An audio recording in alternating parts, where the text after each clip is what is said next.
Alright, today we're back on the Crossfire and we're going to mount up some seats and take care of some other stuff and hopefully get more stuff done with the cage.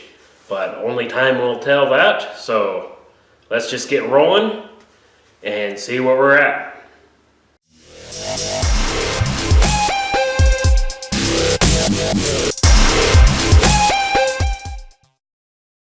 Alright, so I put the seat in and out many times and came up with this as a place to start here. We're going to have to weld in a couple of reinforcement pads so that way I can put the bolts through, and I'm going to have to section out this hump in the middle here because I need the back of the seat to sink in a little bit into that area, because I need to get just a touch more headroom, because with the helmet that I got to test things out, I'm hitting the inside of the roll cage, which was kind of to be expected because whenever I would back up without everything, I would actually hit my head on the interior pieces. So get that sectioned out there, then we'll section out the hump to put this square tube in, and then we'll be able to try mounting the seat and see how it fits. Alright, well, I kind of oopsied that up a little bit. I didn't get the fuel lines far enough away, since this hump is for the fuel lines to hide in. Didn't get it far enough away, so I sliced right through it. But it's kind of interesting to find out that this one feels like steel, this one is an aluminum. So that's kind of weird. But anyways, they're out of the way now. Now I'm just going to have to cap these ends and make sure that there's no remaining gas around before I start cutting again, or I'll go up in flames. Alright, so I think I got the seat in a decent position, and we got our steering wheel and our quick release hub.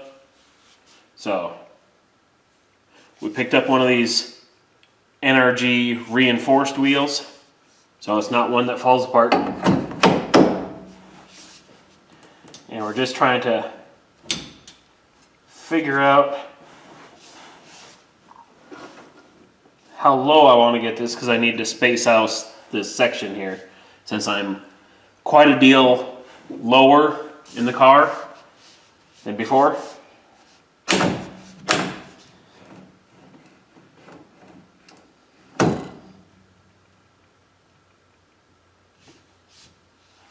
So about there.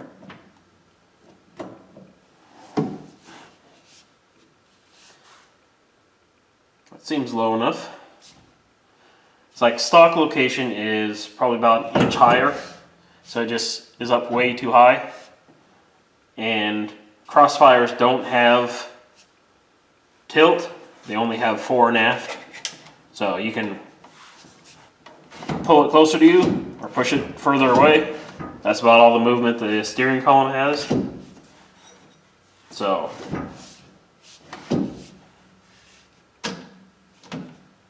little bit of a reach to the blinker sets, but that's not too bad.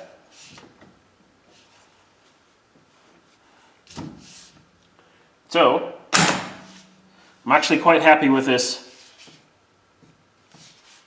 quick release.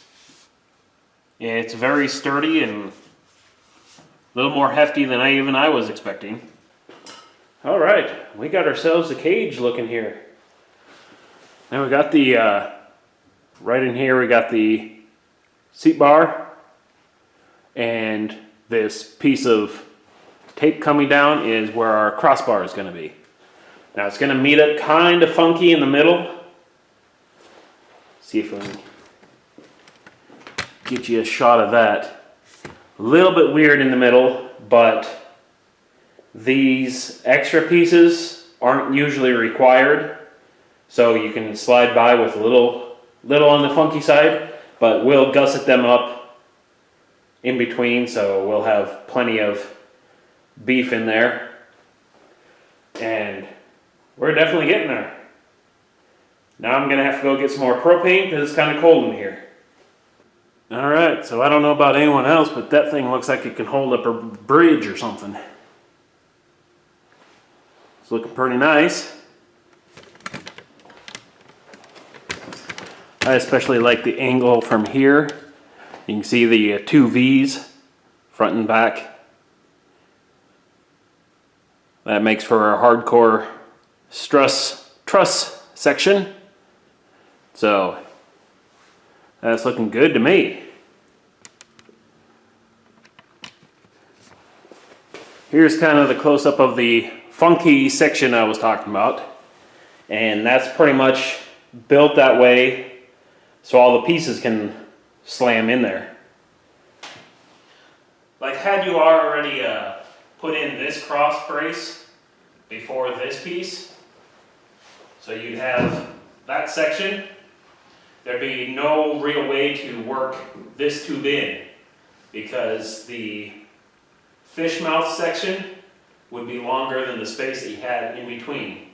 So no matter how you swung this around, it wouldn't get in there. Especially over here on the straight, you would put this bar in here and try to bump it up through there, but it just wouldn't quite work the way it's supposed to. I suppose you could beat it with a mallet, but anyways, we'll have this funky little section here, then we'll come in with a gusset around those sections there. Then we should be good.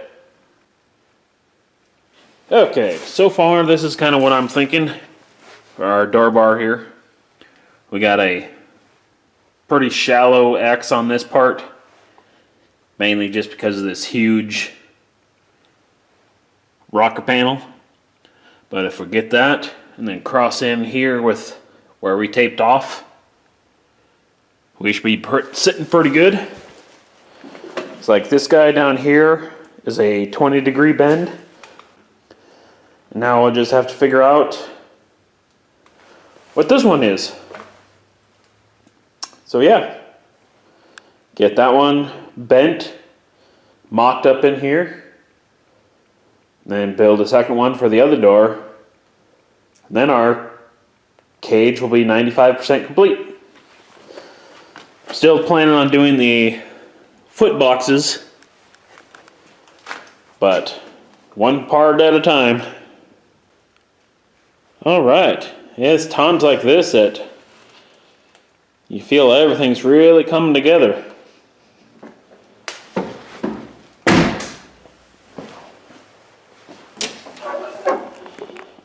So we got plenty of room in here. Got the bars right up to the door. I can't smash my elbows into stuff. Really comfortable in there. I am happy with that. Now, the rough side is going to be creating another one for the passenger side. Damn, I like this. All right. And we got success.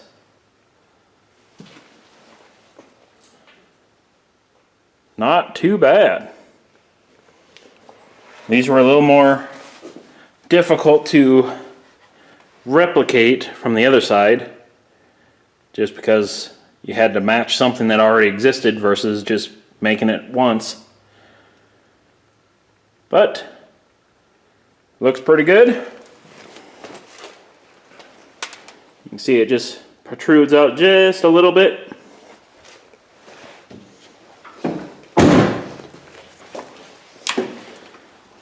So that way we got a great fitment with the door. So that way when we make like a carbon fiber door card or something, nothing will have a problem.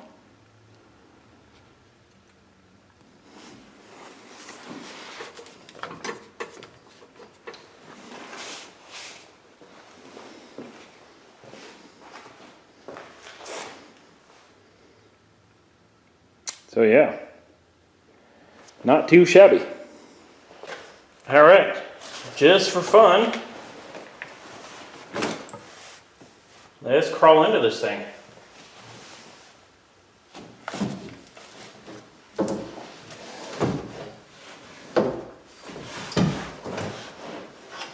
That's not too bad.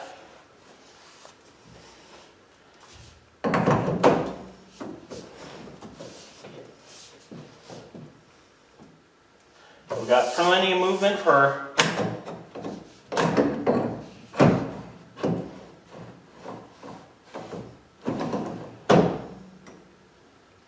plenty of hand movement for the steering wheel. You can see where the elbow lines up here. So we got good protection there. I could probably bump my arm a little bit into that if I get crazy, but if I hang on to the steering wheel, there's no way that's going to hit that unless we get like real crazy over here. But that's kind of what we're looking at. It's looking pretty good there. Not too bad.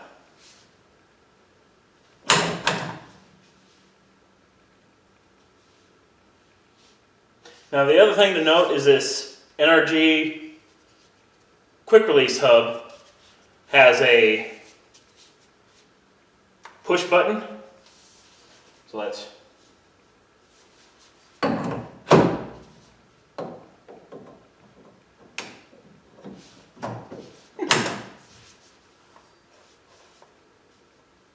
anyways, there's this push button up here that you're able to disable if you so desire. I took my spring out and then jammed some tape in there, so the button's still technically there, but it's not functioning. And essentially all that is just a safety, so just in case you somehow accidentally pull on this hub, you're not driving down the road without a wheel. But that's probably something they had to do for insurance reasons, and as far as we're concerned, who really cares? I'm not going to be driving down the road and go, hey, let's just pull this off. So yeah, kind of got these spacer down with some chrome spacers. Almost would have been cheaper to drill a hole in a couple sockets and install it, but either way. Now let's see how getting out works. Foot over, grab a hold. And that's doable.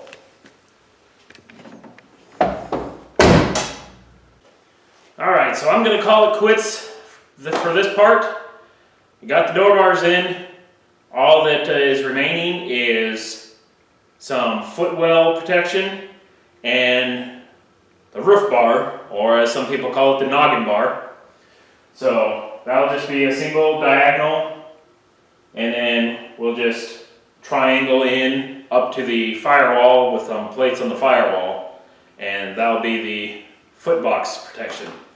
And then I'll have to take half of this apart and start doing a whole bunch of welding.